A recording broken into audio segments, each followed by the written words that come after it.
তামাম পৃথিবীতে যদি এই মুহূর্তে লক্ষ্য করে দেখা যায়, শিক্ষাটা দুই ভাগে বিভক্ত হয়ে গেছে। এক ভাগ শিক্ষা হলো কোরআনের শিক্ষা, আর এক ভাগ শিক্ষা হলো জাগতিক শিক্ষা। কোরআনের শিক্ষা কোনো মানুষ যদি অর্জন করে, সেই মানুষটার টার্গেট থাকে জান্নাত পাওয়া। আর জাগতিক শিক্ষা যারা অর্জন করে, তাদের টার্গেট থাকে দুনিয়াতে ভালো চলা। আপনারা হয়তো প্রশ্ন করতে পারেন, হুজুর, যেই মানুষটা জাগতিক শিক্ষা অর্জন করতেছে তারও টার্গেট জান্নাত পাওয়া, এই কথা কখনো যদি মাথায় আসে, তাহলে কথার উত্তরটা এইভাবে আসবে।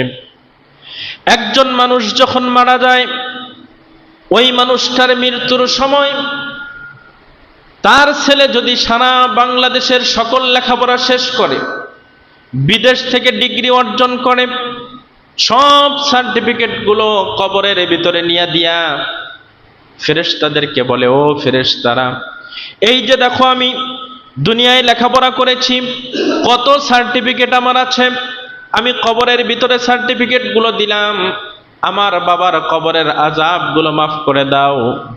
বিশ্বনবীর বর্ণিত হাদিস দ্বারা আপনি প্রমাণ করতে পারবেন না যে দুনিয়াবি সার্টিফিকেট যদি কবরের ভিতরে দেওয়া হয়, তাহলে কবরের আযাব মাফ হবে। এমন কোন প্রমাণ, উদাহরণ আপনি কখনো পেশ করতে পারবেন না। আপনাদের কি মনে হয় দুনিয়ার সার্টিফিকেটগুলো কবরে দিলে কবরের আযাব কি মাফ হবে?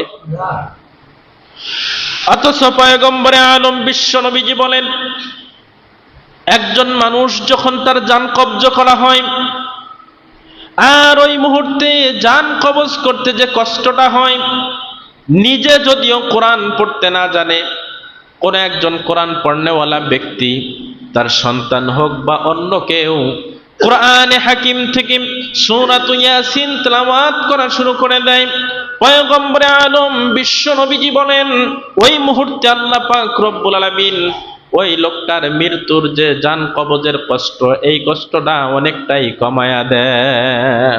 সুবহানাল্লাহ বলেন। সূরা ইয়াসিন মৃত্যুকালীন সময় কোন মানুষ যদি ওই মৃত্যু হওয়া অবস্থায় তার কাছে তেলাওয়াত করা হয়, তাহলে মৃত্যুর যন্ত্রণা অনেকটাই কমে আসে। সুবহানাল্লাহ বলেন। এবার আসুন মূল বিষয়গুলো নিয়ে একটু আলোচনা করি। আল্লাহর নবী বিশ্ব নবী বলেছেন, একজন মানুষ যদি ছোট হোক, বড় হোক, বৃদ্ধ হোক, যুবক হোক, শিশু হোক, কিশোর হোক, কোরআন শিক্ষা অর্জনের জন্য ঘর থেকে বের হয়, বিশ্ব নবীজি বলেন, ঘর থেকে যখন সে বের হলো, মান সালাকা তরিকান ইয়ালতামিসু ফীহি ইলমান সাহহালাল্লাহু লাহু বিহি তরিকান ইলাল জান্নাহ। বিশ্ব নবীজি বলেন, ইলম শিক্ষার জন্য, কোরআন শিক্ষার জন্য যখন শিশু, কিশোর, যুবক, বৃদ্ধা, যে কোনো বয়সের একজন মানুষ ঘর থেকে যদি বের হয়ে যায়, আল্লাহর নবী বিশ্ব নবীজি বলেন, ওই লোকটার জান্নাতের রাস্তাকে আল্লাহ পাক একদম সহজ করে দিল। জান্নাতের রাস্তাকে আল্লাহ পাক সহজ করে দেয় যখন মানুষ ইলম অর্জনের জন্য ঘর থেকে বের হয়।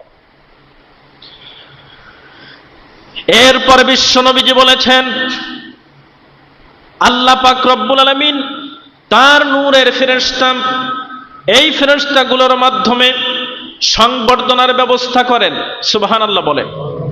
আচ্ছা বলেন তো, নবী করিম সাল্লাল্লাহু আলাইহি ওয়াসাল্লামের জীবনীতে যত কথা বলেছেন, কোনো কথা কি মিথ্যা আছে? সব সত্য। কেন সত্য? আল্লাহ পাক বলেন, নবী যে কথাগুলো বলেছেন, এইগুলো নবী তো নিজের কথা বলে নাই, আল্লাহ পাক তাকে ওহী করে পাঠাইছে, তারপরে তিনি কথাগুলো বলেছেন।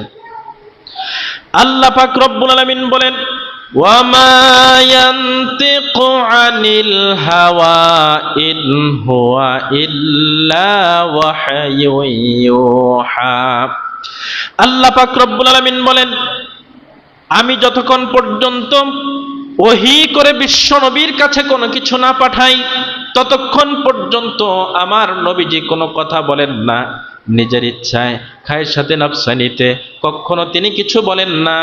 যখন আমি ওহী করে ওহীটা তার কাছে পাঠাই, তখন তিনি ওই কথাগুলো মানুষের কাছে প্রচার করেন।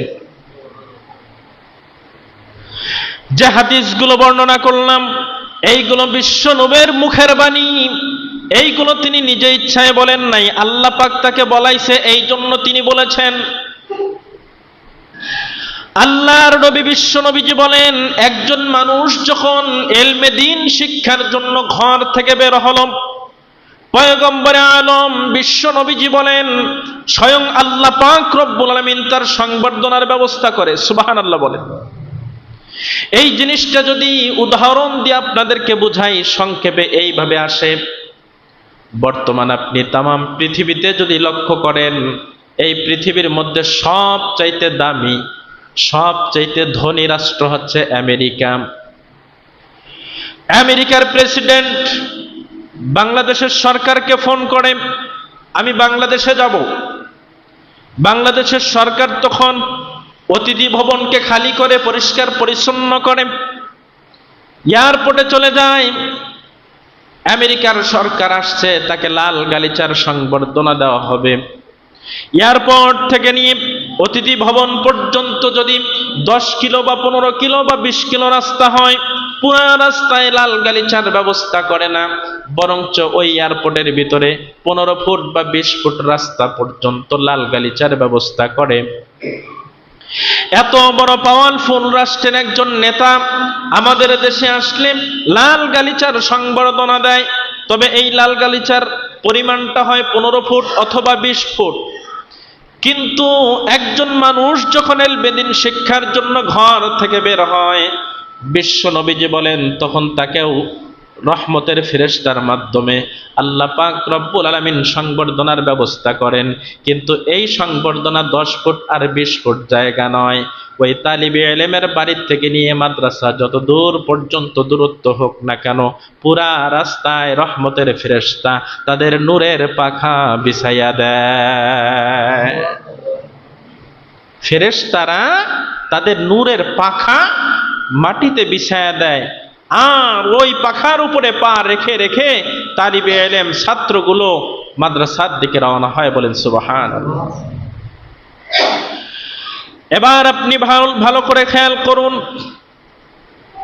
এই ছাত্রটির বাড়ি যদি একদম অজপাড়া গ্রাম হয়, যেই গ্রামের ভিতরে রাস্তা নাই, ঘাট নাই, আইলা রাস্তা দিয়ে চলতে হয়, মাল্লির উপর দিয়ে চলতে হয়, বিশ্ব নবীজি বলেন ওই মাল্লি বা আইলা রাস্তা যে আছে, ওখানেই রহমতের ফেরেশতা নূরের পাখা বিছায়া দেয়।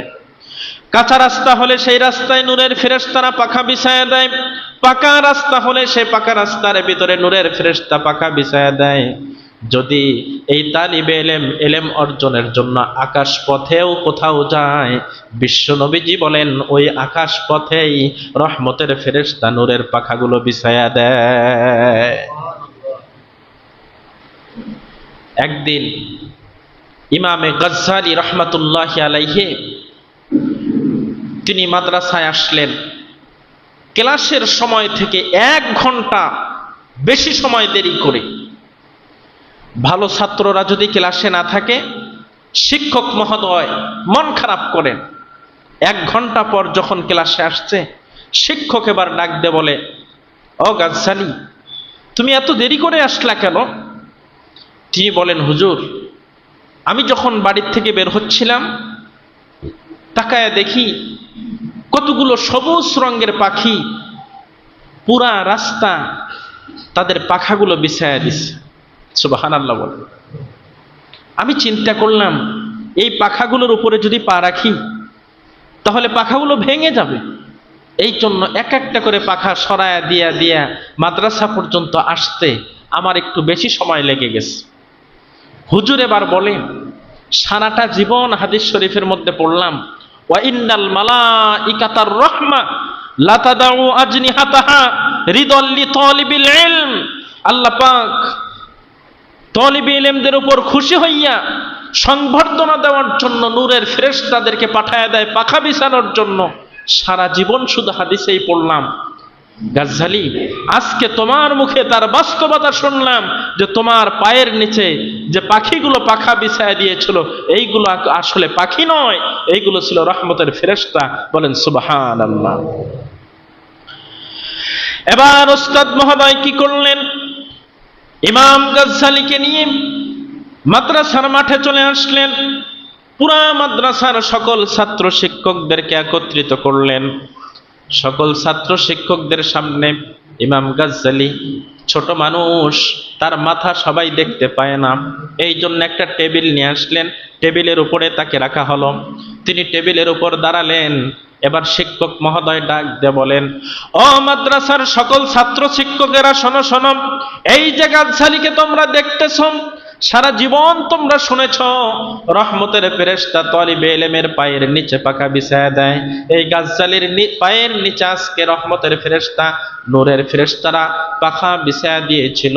কাজেই এ সাধারণ কোনো ছাত্র নয়, এ হলো একজন জান্নাতি তালিবে ইলম। সুবহানাল্লাহ বলেন।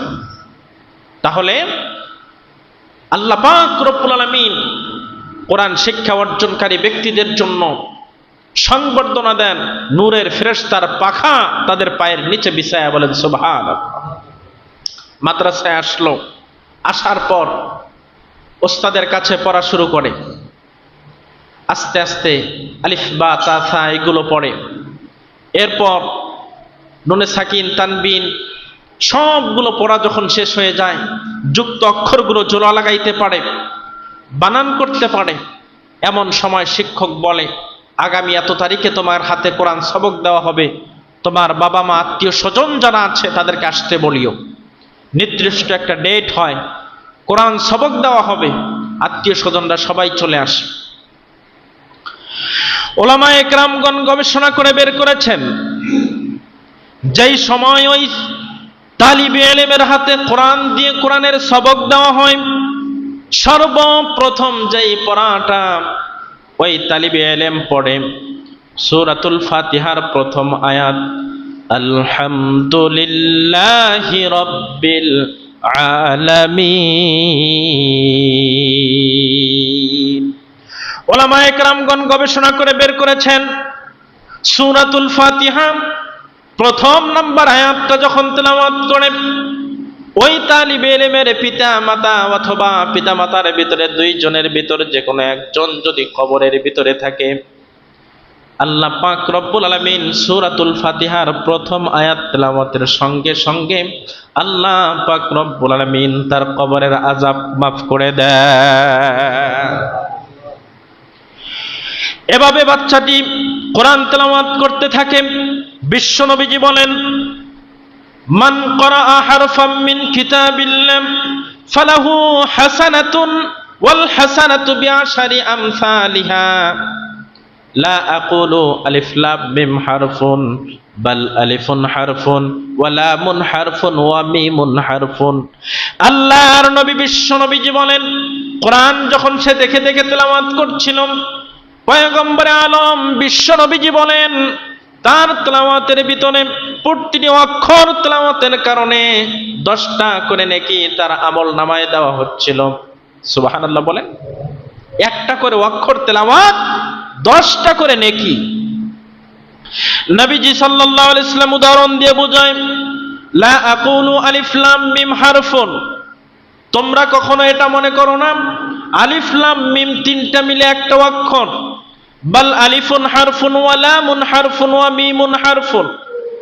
আলিফ লাম মিম তিনটা একসঙ্গে লেখা হয়, এই জন্য মনে করো না যে তিনটা মিলে একটা অক্ষর, বরঞ্চ আলিফ একটা অক্ষর, লাম একটা অক্ষর, মিম একটা অক্ষর। কেউ যদি একসঙ্গে আলিফ লাম মিম এই তিনটা অক্ষর উচ্চারণ করে, নবী আলাইহিস সালামের ভাষ্য মতে বোঝা গেল তার আমলনামায় 30টা নেকি জমা হয়ে যায়। আলিফ লাম মিম কেউ যদি বলে, তার আমলনামায় 30টা অক্ষর জমা হয়ে যায়। আমরা মাঝে মাঝে আল্লাহ শব্দ বলি, আল্লাহ শব্দ লিখতে 5টা অক্ষর লাগে। কেউ যদি একবার আল্লাহ এই শব্দটা প্রাণ খুলে উচ্চারণ করতে পারে, তার আমলনামায় 5টা অক্ষর থাকার কারণে 50টা নেকি লিখে দেওয়া হয়। এই তালিবে ইলম মাদ্রাসার ভিতরে দেখে দেখে কোরআন তেলাওয়াত শেষ, মুখস্থ করা শুরু করলো। একদিন শোনা গেল এই তালিবুল ইলম পুরা কোরআন সূরাতুল ফাতিহা থেকে সূরা নাসের নাস শব্দ পর্যন্ত মুখস্থ করে ফেলেছে। পুরা কোরআন যখন মুখস্থ করে ফেলল, আল্লাহর নবী বিশ্ব নবীজি বলেন, মান ক্বরাআল কুরআন ফাস্তাযহারাহু ফাআহাল্লা হালালাহু ওয়া হাররামা হারামাহু আদখালাহুল্লাহুল জান্নাহ। এই কোরআনটা যখন মুখস্থ করল, এরপর দুনিয়ার জীবনীতে কোরআন অনুযায়ী তার জীবনটা পরিচালনা করল, আল্লাহর নবী বিশ্ব নবীজি বলেন, এর বিনিময়ে আল্লাহ পাক রব্বুল আলামিন তাকে জান্নাতের গ্যারান্টি দিয়ে দিলেন। সুবহানাল্লাহ বলেন। জান্নাতের মালিক বানায়া দিলেন।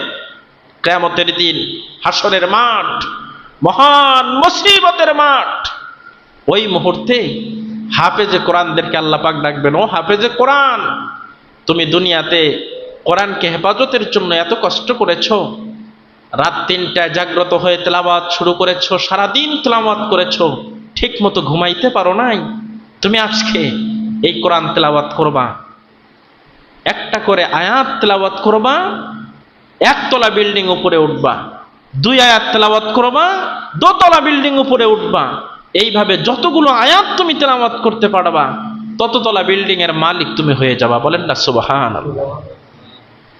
হাফেজ কোরআন তখন তেলাওয়াত শুরু করে দিবেন, এক একটা আয়াতের বিনিময়ে একতলা বিল্ডিং তিনি পাবেন। কোরআনের আয়াত যদি হয় ৬৬৬৬টা, ওই হাফেজে কোরআনের বাড়ি কিয়ামতের দিন হবে ৬৬৬৬ তলা। সুবহানাল্লাহ। আজকে দুনিয়াতে দেখেন না, একজন মানুষ যদি একটা বড় বাড়ি করে, দোতলা বাড়ি করলো অথবা 5তলা বাড়ি করলো, গ্রামের মানুষ কানাকানি করে, বলা বলি করে, এত বড় বাড়ি এটা কার? আর একজন বলে, কেন জানো না, ও মুখে টাকা পয়সা রোজগার করে এত বড় বাড়ি করেছে। হাসরের মাঠে জান্নাতি যারা হবে, জান্নাতীদের ভিতরে ছোট জান্নাতীরা ওই বড় জান্নাতি যারা হবে তাদের বাড়ির দিকে লক্ষ্য করে বলবে, এই বাড়িটা কার? আর একজন বলবে, কেন জানো না, তোমার বাড়ির কাছে একজন ছোট্ট ছেলে হাফেজ হয়েছিল, ওই ছেলেটাকেই তো আল্লাহ পাক রব্বুল আলামিন ৬৬৬৬ তলা বিল্ডিং দান করেছে। সুবহানাল্লাহ। আল্লাহ পাক রব্বুল আলামিন এক একজন হাফেজে কোরআনকে এত বড় বড় বাড়ি দান করবেন। পয়গম্বরে আলম বিশ্ব নবীজি বলেন, শুধু হাফেজে কোরআন একা জান্নাতে এত বড় বাড়িতে থাকবে না, এমনটা নয়। ওয়াশাফাহু ফি আশারাতিন মিন আহলি বাইতিহি ক্বাদ কুল্লুহুম ক্বাদ ওয়াজাবাত লাহুন নার। আল্লাহর নবী বিশ্ব নবীজি বলেন, আল্লাহ পাক রব্বুল আলামিন এই হাফেজে কোরআনকে একটা অর্ডার দিবেন, ও হাফেজে কোরআন, তুমি জান্নাতের ভিতরে যাইবা, তোমার আত্মীয় স্বজন এবং প্রিয় ব্যক্তিদের মাঝ থেকে আরো 10 জন মানুষ, এমন 10 জন ব্যক্তি যাদের উপর জাহান্নাম একেবারে ওয়াজিব হয়ে গেছে, এই রকম 10 জন ব্যক্তিকে তুমি জান্নাতে নিয়ে যেতে পারবা, এমন অনুমতি আমি তোমাকে দান করলাম। হাফেজে কোরআন তখন এই অনুমতি পাওয়ার পরে তার আত্মীয় স্বজনের ভিতর থেকে প্রিয় মানুষগুলো যারা ছিল, এদের ভিতর থেকে যাচাই করে বাছাই করে 10 জন মানুষ বের করবেন এবং তাদেরকে সুপারিশ করে করে জান্নাতে নিয়ে যাবে। তাহলে এক একজন হাফেজে কোরআনের মর্যাদা কতটুকু? একজন মানুষ হাফেজ হতে গেলে সর্বোচ্চ 5 বছর সময় লাগে, এটা হলো সর্বোচ্চ। এর কমেও 3 বছর, 3.5 বছর, 2.5 বছর, 2 বছর, 6 মাসেও হাফেজ হয়। এমনও উদাহরণ আছে মাত্র 49 দিনে হাফেজ হয়েছে, এমনও উদাহরণ আছে মাত্র 72 দিনে হাফেজ হয়েছে, এমন উদাহরণ আছে মাত্র 7 মাসে পুরা কোরআন মুখস্থ করে ফেলেছে। সুবহানাল্লাহ বলেন। তাহলে একজন মানুষ হাফেজ কোরআন যখন হলো, নিচের গুলো বাদ দিলাম, সর্বোচ্চটাই ধরলাম, 5 বছর সময় লাগলো, সে 5 বছরে হাফেজ হয়ে আল্লাহ পাক রব্বুল আলামিনের দরবারে সুবিশাল একটা জান্নাত 6666 তলা জান্নাতের মালিক হয়ে গেল। এবার আসুন পক্ষান্তরে দুনিয়াবি ও জাগতিক শিক্ষার ব্যাপারে একটু বলি। দুনিয়াবি শিক্ষা যখন অর্জন করে মানুষ, বর্তমান সময়ের শিক্ষার ধারা অনুযায়ী যদি বলি, সর্বপ্রথম 3 বছর বা 3.5 বছর বয়সে একটা বাচ্চাকে কেজি স্কুলে, কিন্ডারগার্টেনে ভর্তি করে দেওয়া হয়, প্লে শ্রেণীতে। প্লে শেষ করলে নার্সারি, তারপরে 1, তারপরে 2, তারপর 3। 3 পাস করতে করতে মোটামুটি 5 বছর সময় তার পার হয়ে যায়। এদিকে 5 বছরে একজন বাচ্চা হাফেজ হলো, জান্নাতের মালিক হলো, এদিকে আরেকজন বাচ্চা জাগতিক শিক্ষা অর্জন করতে গিয়ে 5টা বছর সময় ব্যয় করলো, ক্লাস 3 পাস করলো। সে কি জান্নাতের মালিক হলো? জান্নাতের মালিক তো হলো না। এটা তো অনেক বড় কথা, অনেক বিশাল ব্যাপার। দুনিয়াতেই তাকে যদি বলা হয় যে তুমি যেহেতু ক্লাস 3 পাস করেছো, এখন তুমি একটা ব্যাংকের ম্যানেজারই করো, ব্যাংকের ম্যানেজার হিসাবে চাকরিতে তাকে নেবে? ব্যাংকের ম্যানেজারই তো দূরের কথা, একটা চৌকিদার হিসাবেও তাকে চাকরিতে নেবে না, কারণ 3 পাসের কোনো মূল্য নাই। দুনিয়ার সব লেখাপড়া শেষ করতে হয়, এরপরেও অনেক সময় দেখা যায় অভিজ্ঞতা ছাড়া চাকরি হয় না। এমনটা হয় না অনেক সময়? দুনিয়ার শিক্ষাটা আসলেই হচ্ছে এক প্রকার ধোঁকা। দুনিয়ার শিক্ষাটা হচ্ছে এক প্রকার মিথ্যা, এছাড়া আর কিছুই না। আপনি হয়তো বলতে পারেন, হুজুর আপনি কি দুনিয়াবি জাগতিক শিক্ষার বিরুদ্ধে কথা বলতেছেন? আপনি কি এর বিরোধী? বলে মোটেও না। জাগতিক শিক্ষা যদি মানুষের ভিতরে না থাকে, তাহলে দুনিয়াতে চলাই মানুষের সমস্যা হয়ে যাবে। যেমন উদাহরণ দেই, এই যে ফ্যানগুলো ঘুরতেছে, ফ্যানটা যে আবিষ্কার করেছে, সে যদি ফ্যান আবিষ্কার না করত, আজকে আমরা বাতাস খাইতে পারতাম? লাইট জ্বলে, যিনি আবিষ্কার করেছে লাইট, উনি যদি লাইট আবিষ্কার না করতো আমরা আলো পেতাম? তাহলে বোঝা গেল জাগতিক শিক্ষারও প্রয়োজন আছে।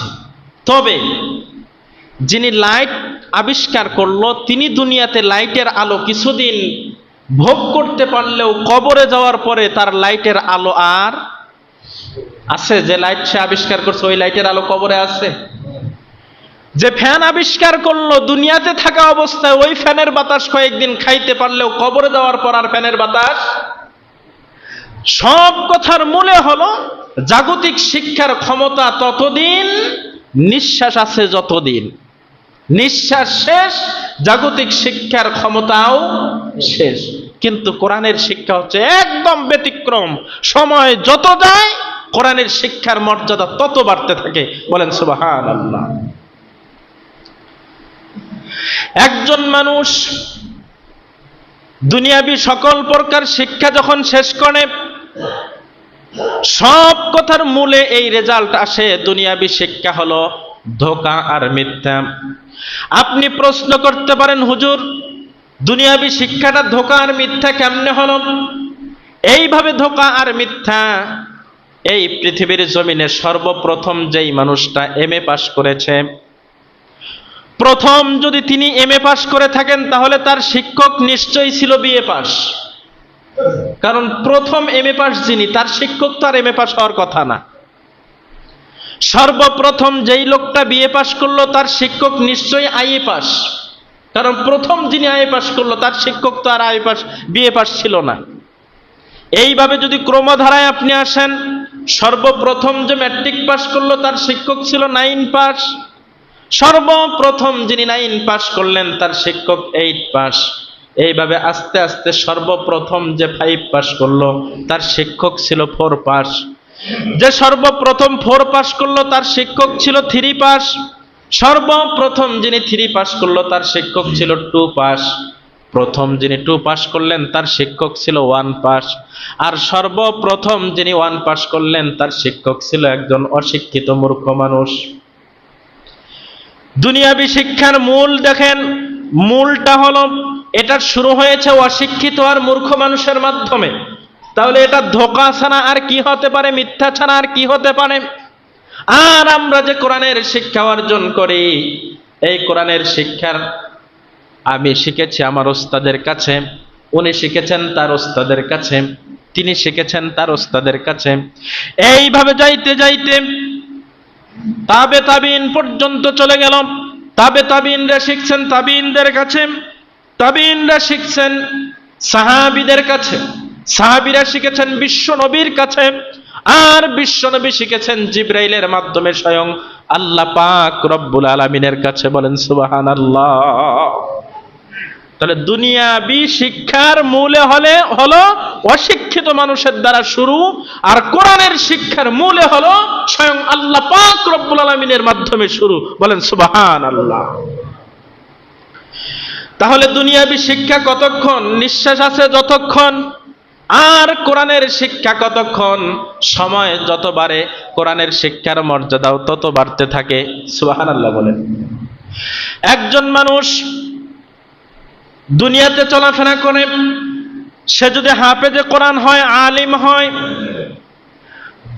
এই মানুষটার বয়স যত বাড়তে থাকে সমাজের ভিতরে তার মান ইজ্জত সম্মানও তত বাড়তে থাকে। এরপর যখন এই মানুষটা মৃত্যুবরণ করে কবরে চলে যায়, কোরআন তার কাছে চলে আসে, ডাক দিয়ে বলে, ভাই দুনিয়ার জমিনে আমি কোরআনকে হেফাজত করতে গিয়া তুমি না কত চেষ্টা করেছ, কত ধরনের কষ্ট করেছ, আজকে কবরের ভিতরে তোমাকে হেফাজত করার মতো দায়িত্ব আমি গ্রহণ করলাম। আযাবের ফেরেশতারা মাথার দিক থেকে যখন আসতে চাইবে, মাথার পাশ থেকে কোরআন আযাবের ফেরেশতাকে ডাক দিয়ে বলবে, ও আযাবের ফেরেশতারা শোনো, তোমরা হলা ফেরেশতা, আল্লাহর পক্ষ থেকে সৃষ্টি, আর আমি কোরআন হলাম আল্লাহর মুখের বাণী। সুবহানাল্লাহ বলেন। মর্যাদার দিক থেকে তোমাদের তুলনায় আমি অনেক বেশি বড়। আমি কি বলি এই কথাটা শোনো, এই যে লোকটা ঘুমায় আছে তার ঘুমের ডিস্টার্ব তোমরা করো না, কারণ ইনি দুনিয়াতে কোরআন হেফাজতের জন্য কোরআনটাকে মুখস্থ করেছিল, আর আজকে আমি তার হেফাজতের দায়িত্ব নিয়ে নিলাম। সুবহানাল্লাহ বলেন। কবরের ভিতরে ফেরেশতারা এসে প্রশ্ন করে, মার রব্বুক, তোমার রবকে? তিনি জবাব দেয়, রব্বি আল্লাহ, আমার রব হলো আল্লাহ। এরপর প্রশ্ন করা হয়, ওমান হাদার রাজুল আল্লাযী বুইসা ফীকুম, এই লোকটারে চেনো নাকি? তাকে দুনিয়াতে তোমাদের কাছে পাঠানো হয়েছিল। বিশ্ব নবীজির ভালোবাসা অন্তরের ভিতরে থাকার পরে ওই মানুষটা বলে, হ্যাঁ ইনি আমাদের রসুল, প্রিয় নবীজি, কলিজার টুকরা মুহাম্মাদুর রাসূলুল্লাহ সাল্লাল্লাহু আলাইহি ওয়াসাল্লাম। এরপর প্রশ্ন করা হয়, দুনিয়াতে চলাফেরা করা অবস্থায় তোমার জীবন ব্যবস্থা হিসেবে কি গ্রহণ করে নিয়েছিলাম? তোমার ধর্ম কি ছিল? তোমার জীবন ব্যবস্থা কি ছিল? তখন উনি উত্তরে বলেন, দ্বীনি আল ইসলাম, আমার জীবন ব্যবস্থার জন্য আমি ইসলামকে গ্রহণ করে নিয়েছিলাম। এইবার তাকে ৪র্থ নাম্বার প্রশ্ন করা হয়, তাহলে তুমি এবার বলো, এই যে প্রশ্নের উত্তরগুলো পটপট করে তুমি আরবি ভাষায় দিলা, তাহলে তুমি বলো তো এইগুলো শিখছো কোথা থেকে? তখন তিনি বলেন, আমি কিতাব পড়েছি, আল্লাহর কোরআন পড়েছি, আর এইগুলো শিখেছি। যেই কোরআন দুনিয়াতে সে শিক্ষা অর্জন করলো, ওই কোরআন শিখেছি, এই জন্য আমি এই প্রশ্নগুলোর জবাব আমি পটপট করে দিতে পারলাম। যদি এই কোরআন আমি না শিখতাম তাহলে এই প্রশ্নগুলোর জবাব আমি দিতে পারতাম না। তাহলে কোরআনের শিক্ষা অর্জন করা দরকার আছে কিনা বলেন? কোরআনের শিক্ষাটা অনেক গুরুত্বপূর্ণ একটা শিক্ষা। মানুষ অনেক সময় এই কোরআনের শিক্ষা নিয়ে এত পরিমাণের ভুল করে, কোরআনের শিক্ষা অর্জন করতে হবে একদম সহি শুদ্ধভাবে। কোরআন যখন আপনি তেলাওয়াত করবেন, একটা অক্ষর যদি ভুল হয় অর্থের পরিবর্তন হয়ে যায়। অর্থের যখন পরিবর্তন হবে তখন সওয়াব হবে না গুনাহ হবে? নিশ্চয়ই গুনাহ হয়ে যাবে। আবার কিছু কিছু মানুষ মনে করে আল্লাহ পাক রব্বুল আলামিন হয়তোবা এই কোরআনকে পৃথিবীতে প্রেরণ করেছেন শুধুমাত্র সকাল আর বিকাল 2 বেলা তেলাওয়াত করার জন্য। আবার কিছু কিছু মানুষ এই কোরআনটাকে শুধুমাত্র তাবিজ আর ঝাড়ফুঁক করার জন্য ব্যবহার করে। কিন্তু মনে রাখবেন একটা জিনিস, আল্লাহ পাক রব্বুল আলামিন এই কোরআনকে শুধু তেলাওয়াতের জন্য পাঠান নাই। আল্লাহ পাক রব্বুল আলামিন এই কোরআনকে শুধুমাত্র ঝাড়ফুঁক করার জন্য আর তাবিজ লেখার জন্য পাঠান নাই। আল্লাহ পাক রব্বুল আলামিনের আলাদা একটা উদ্দেশ্য আছে কোরআন পাঠানোর। একটা উদাহরণ যদি আপনাদেরকে দেই, বিষয়টা বুঝতে একদম ক্লিয়ার হয়ে যাবে। একজন মানুষ কলম কিনে লেখাপড়া করার জন্য, কলম কিনে কিনা মানুষ বলে, অনেক সময় দেখবেন মানুষ কান চুলকায় কলম দিয়ে, কান চুলকায় না? আবার অনেক সময় চিন্তায় পড়লে কলম মুখে দিয়ে দাঁতের নিচে দিয়ে কামড়ায়, কলমের হেড কামড়াইতে থাকে। এমনটা দেখেন নাই আপনারা? আমি এখন যদি আপনাদেরকে জিজ্ঞেস করি শুধুমাত্র কান চুলকানোর জন্য কলম কয়জন মানুষ কিনছেন? হাত তোলেন। শুধুমাত্র কান চুলকাবেন এই উদ্দেশ্যে কেউ কলম কিনছে? শুধুমাত্র দাঁতের নিচে দিয়ে কামড়াবে, হেড কামড়াবে এই উদ্দেশ্যে কলম কেউ কিনছে জীবনে? কিনে নাই। কোম্পানি যে কলম বানাইছে সে কোম্পানিও শুধুমাত্র কান চুলকানোর জন্য বা দাঁতের নিচে দিয়ে কামড়ানোর জন্য এই কলমকে বানায় নাই। কোম্পানি বানাইছে তার উদ্দেশ্য হলো আমার কাছ থেকে কলম কিনবে, মানুষ লিখবে। আপনি আমি যারা কলম কিনি আমরাও উদ্দেশ্য হলো এটা, কলম কিনবো, লিখবো। কিন্তু এর ফাঁকে দিয়া কান চুলকানের কাজটাও হয়ে যায়। কথা বলেন ঠিক কিনা? ঠিক তেমনি ভাবে আল্লাহ পাক রব্বুল আলামিন কোরআন নাযিল করেছেন তার নির্দিষ্ট একটা উদ্দেশ্য নিয়ে। এর ফাঁকে দিয়ে তেলাওয়াত করলে সওয়াব হবে, এর ফাঁকে দিয়ে ঝাড়ফুঁক করলে মানুষের রোগ ভালো হবে, এর ফাঁকে দিয়ে তাবিজ লিখে মানুষকে দিলে রোগ ভালো হবে। কিন্তু আসল উদ্দেশ্য ঝাড়ফুঁক করা, তাবিজ লেখা এটা নয়। কি উদ্দেশ্য? আল্লাহ পাক রব্বুল আলামিন বলেন, আলিফ লাম রা কিতাবুন আনজালনাহু ইলাইকা লিতুখরিজান নাসা মিনাজ-যুলুমাতি ইলান নূর।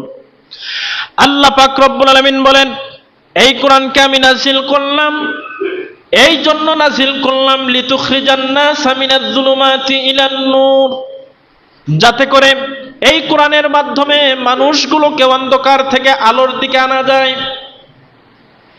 এখানে যে অন্ধকারের কথা বলা হয়েছে, এই অন্ধকার বলতে রাতের অন্ধকার নয়, পানির নিচের অন্ধকার নয়। এই অন্ধকার বলতে চার দেওয়ালের ভিতরে যে অন্ধকার থাকে এই অন্ধকার নয়। এই অন্ধকার শব্দের অর্থ হলো দুনিয়াবি মানব রচিত সকল প্রকার আইন কানুন আর জীবন ব্যবস্থা। এখানে যে অন্ধকারের কথা বলা হয়েছে মানব রচিত আইন কানুন আর জীবন ব্যবস্থাকে বলা হয়েছে। তৎকালীন সময় আবু জাহেল যে আইন করত মানুষকে ওই আইন মানতে বাধ্য ছিল। উতবা সাইবা তারা যখন যেটা আইন করত মানুষ ওই আইন মানতে বাধ্য ছিল। বর্তমান সময়েও একজন খ্রিস্টান আব্রাহাম লিঙ্কন যে আইন, যে নীতি, যে জীবন ব্যবস্থা তৈরি করে দিয়েছে, আমাদের বাংলাদেশ সহ বিশ্বের বিভিন্ন রাষ্ট্রের মানুষেরা সেই জীবন ব্যবস্থাকে গ্রহণ করে জীবনটা পরিচালনা করছে। এই যে আব্রাহাম লিঙ্কনের তৈরি জীবন ব্যবস্থা, গণতন্ত্র, এটা হলো এক ধরনের অন্ধকার। এই অন্ধকারের কথা বলা হয়েছে লিতুখরিজান নাসা মিনাজ-যুলুমাতি ইলান নূর। এই অন্ধকার থেকে বের হয়ে নূরের দিকে তথা কোরআন দিয়ে জীবন ব্যবস্থা করার কথা বলা হয়েছে। সুবহানাল্লাহ বলেন। তাহলে আল্লাহ পাক রব্বুল আলামিনের উদ্দেশ্য হলো মানুষগুলোকে তার জীবন ব্যবস্থা পরিবর্তন করতে হবে কোরআনের মাধ্যমে। এই জন্য আল্লাহ পাক রব্বুল আলামিন কোরআনকে নাযিল করেছেন। এই কোরআন দ্বারা মানুষ যদি নিজের জীবন ব্যবস্থাকে পরিবর্তন করে কোরআন দ্বারা জীবন পরিচালনা করে, একটা মানুষের রান্নাঘর থেকে শুরু করে রাষ্ট্র পর্যন্ত যদি কোরআন দ্বারা পরিচালনা করতে পারে, তাহলে ওই মানুষটার তার জীবনে আর কোনোদিন কোনো ধরনের কষ্ট, অশান্তি বলতে কোনো জিনিস থাকবে না। অশান্তি বলতে কোনো জিনিস থাকবে না। ওমর রাদিয়াল্লাহু তাআলা আনহু যখন ক্ষমতায়, তখন একজন মহিলা মানুষ রাস্তা দিয়ে যাচ্ছে, সামনে একটা যুবককে দেখতে পেলেন। যুবক এবার এসে ওই মহিলাটাকে মা বলে সম্বোধন করলেন, মা, সন্ধ্যা হয়ে গেছে, আপনার গন্তব্য কোথায়?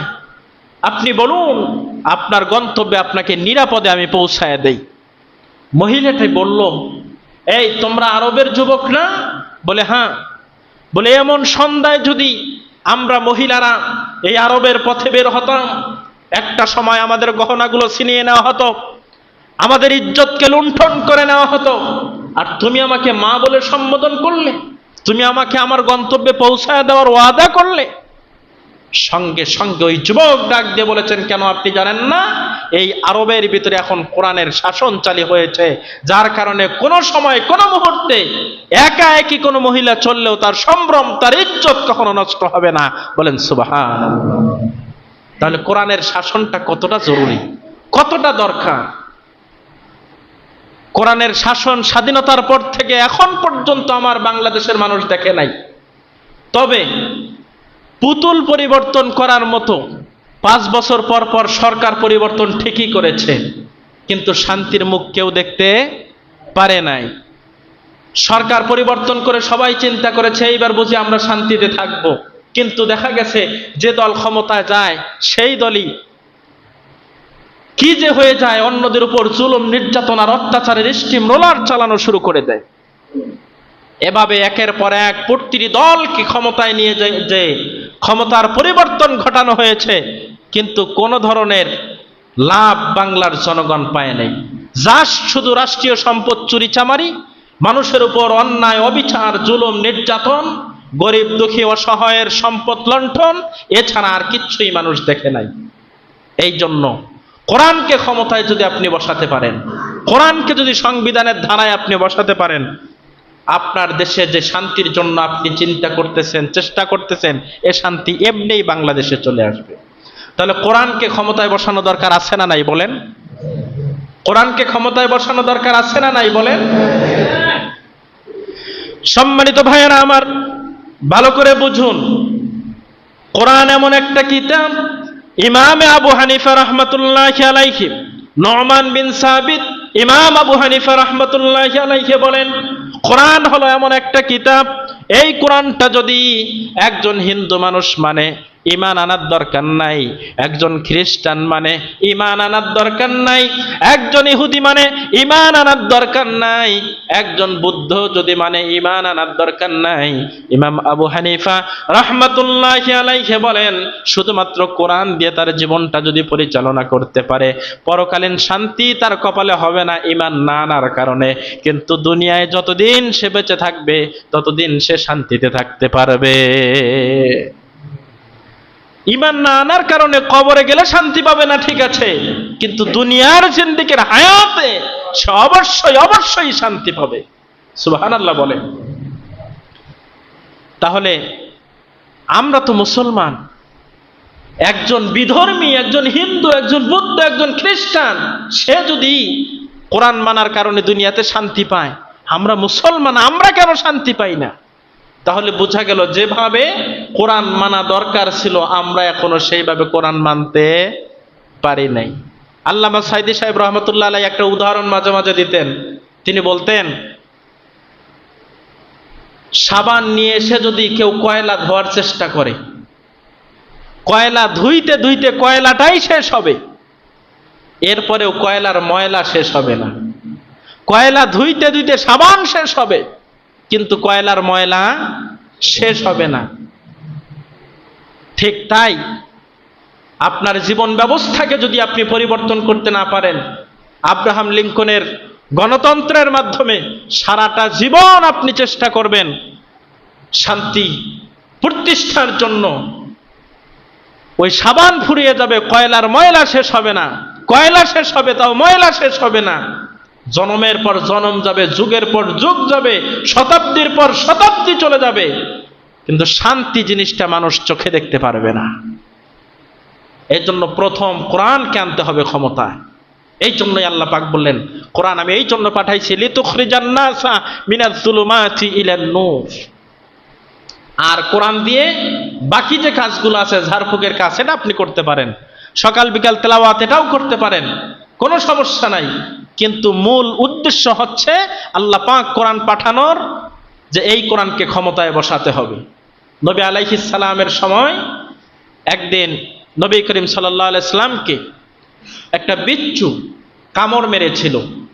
নবীর শরীরে মশা মাছি পড়া হারাম ছিল, বৈধ ছিল না, কিন্তু কোনো একদিন দুর্ঘটনাবশত একটা বিচ্ছু নবীকে কামড় দিয়েছে।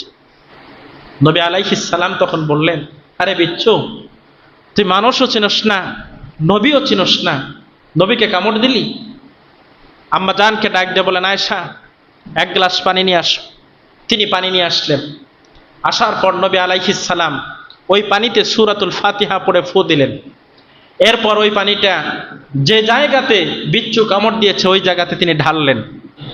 নবী আলাইহিস সালামের ব্যথা দূর হয়ে গেল এবং ক্ষত ভালো হয়ে গেল। সুবহানাল্লাহ বলেন।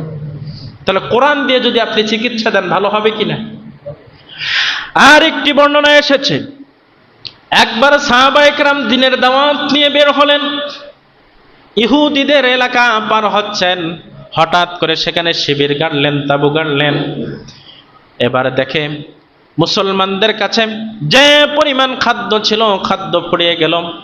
ইহুদিদের কাছে গিয়ে সাহায্য চাইল, ও ইহুদি ভাইয়েরা, আমরা মুসলমান, বিশ্ব নবীজির সাহাবী, আমরা দিনের দাওয়াত নিয়ে বের হয়েছি, আমাদের খাদ্য ফুরিয়ে গেছে, আপনারা যদি একটু সাহায্য করেন, আমাদের খাদ্যের ব্যবস্থা করে দেন, তাহলে আমরা একটু খাইতে পারবো।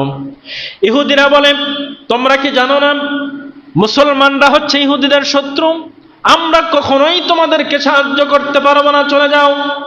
মুসলমানেরা তাঁবুতে চলে আসলো। আসার পর কিছুক্ষণের মধ্যেই ইহুদিদের গ্রাম থেকে হইচই হট্টগোলের আওয়াজ পাওয়া যাচ্ছে। সাহাবায়ে কেরাম তাঁবু উঁচু করলেন, তাঁবুর কাপড় উঁচু করে দেখেন ইহুদিদের গ্রামের ভিতরে হইচই শব্দ হচ্ছে, চিল্লাচিল্লি শোনা যায়। সাহাবীদের ভিতর থেকে কয়েকজন চলে গেল ইহুদিদের গ্রামে সাহায্য করার জন্য।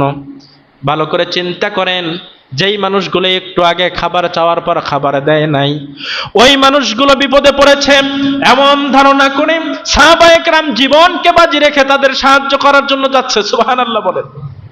ইসলাম তো তাই বলে, মুসলমান হোক, খ্রিস্টান হোক বা অন্য কোনো ধর্মের লোক হোক, বিপদে পড়লে আপনাকে সাহায্য করতে হবে, তাইলে আপনি মুসলমান। কয়েকদিন আগে দেখলেন না, সরকারের পরিবর্তনের সঙ্গে সঙ্গে এক শ্রেণীর মানুষ হিন্দুদের মূর্তি ভাঙার জন্য প্রস্তুতি নিয়েছিল। তখন মাদ্রাসার ছাত্ররা সহ বিভিন্ন ইসলামী দলগুলো হিন্দুদের মূর্তিগুলো পাহারা দিয়েছে, দেয় নাই? এটা হচ্ছে মুসলমানদের কর্তব্য। সাহাবায়ে কেরাম চলে গেলেন, যাওয়ার পর দেখেন ওই ইহুদিদের লিডার, সরদার যিনি, তাকে সাপে কেটেছে। সবাই চিন্তিত, এবার সাপের বিষ নামাইতে না পারলে তাহলে কি অবস্থা, না জানি কি না কি হয়ে যায়। তাদের ভিতর থেকে একজন চলে গেল কবিরাজ ডাকার জন্য, একজন চলে গেল ডাক্তার ডাকার জন্য। এমন তো অবস্থায় মুসলমানরা সেখানে উপস্থিত। মুসলমানদের মধ্যে থেকে একজন ডাক দিয়ে বলল, ভাই, কবিরাজ ডাক্তার ডাকার দরকার নাই, সাপের বিষ তো আমি নামাইতে পারি। সুবহানাল্লাহ বলে। এবার বলল কিভাবে? বলে একটু পানি নিয়ে আসেন। পানি নিয়ে আসা হলো। তিনি বিড়বিড় করে কি যেন তেলাওয়াত করলেন, আর ওই পানির মধ্যে ফু দিলেন। দেওয়ার পর বললেন, এই পানিটা তার শরীরে যেই জায়গায় সাপে কাটছে তার একটু উপরে ভাগ থেকে ঢালা শুরু করে দাও, পানিটা নিচের দিকে নেমে যাবে, সাপের বিষও নিচের দিকে নেমে যাবে। তারা তাই করলো। কিছুক্ষণের মধ্যে বিষ নেমে গেল। এবার ইহুদিরা বলেন, আপনারা আমাদের সাহায্য করেছেন, এবার আপনারা বলুন আপনারা কি চান, যতগুলো চাবেন ততগুলোই দিব। পরিমাণ মতো খাদ্য তাদের কাছে চাওয়া হলো, তারা খাদ্যগুলো দিল। খাদ্যগুলো নিয়ে আসার পর সাহাবীদের ভিতরে দুই ভাগ হয়ে গেল। এক ভাগ সাহাবীরা বলতেছে, তুমি সত্যি করে বলো, তুমি কি আগের থেকে কবিরাজি জানো? উনি বলতেছে, আমি কোনো কবিরাজি জানি না। তুমি যদি কবিরাজি না জানো তাহলে কিভাবে তুমি সেখানে একজন সাপ কামড়ানো মানুষের সাপের বিষ তুমি নামায়া দিলাম? উনি বললেন, আমি আল্লাহর কোরআনকে বিশ্বাস করে সূরাতুল ফাতিহা পড়ে পানিতে ফু দিয়েছি। সুবহানাল্লাহ বলেন। এবার সাহাবীদের ভিতর থেকে একদল বলল, তুমি কোরআন বিক্রি করে এই সম্পদগুলো নিয়ে আসছো, কোরআন বিক্রি করা সম্পদ খাওয়া জায়েজ নাই, আমরা খাবো না। আর এক ধরনের সাহাবী তারা রান্না বান্না শুরু করে খাওয়া দাওয়া শুরু করে দিল। দুই দলে বিশ্ব নবীর কাছে আসলেন, আসার পর বললেন, ইয়া রাসূলুল্লাহ, ইয়া হাবিবাল্লাহ, এই ঘটনা, আপনি এবার ফতোয়া দেন, কোরআন বিক্রি করে যে জিনিসগুলো নিয়ে আসলো ওইগুলো খাওয়া কি হালাল হবে? নবী বললেন, কোরআন তো বিক্রি করে নাই, কোরআন দ্বারা শেফার জন্য তিনি তেলাওয়াত করে ফু দিয়েছে, এর বিনিময়ে কেউ যদি খায় সেটা হালাল, তোমরা খাইতে পারো। বলেন সুবহানাল্লাহ। আমি আসলে বুঝাইতে চাইলাম যে এই কোরআন দিয়ে আপনি ঝাড়ফুঁক করতে পারবেন, কোনো সমস্যা নাই, ঝাড়ফুঁক করে টাকা নিয়ে খাইতে পারবেন, কিন্তু কোরআন পাঠানোর উদ্দেশ্য ছিল আল্লাহ পাকের, লিতুখরিজান নাসা মিনাদ যুলুমাতি ইলান নূর, মানুষের অন্ধকার জীবন থেকে মানুষকে আলোর দিকে নিয়ে যাওয়া, তথা মানব রচিত জীবন ব্যবস্থার থেকে সরায়া মানুষগুলোকে কোরআনের দিকে নিয়ে আসা, এইটাই ছিল কোরআনের মূল উদ্দেশ্য। আল্লাহ পাক রব্বুল আলামিন আমাদের সকলকেই কোরআন বুঝে আমল করার তৌফিক দান করুক। সকলে বলুন আমিন।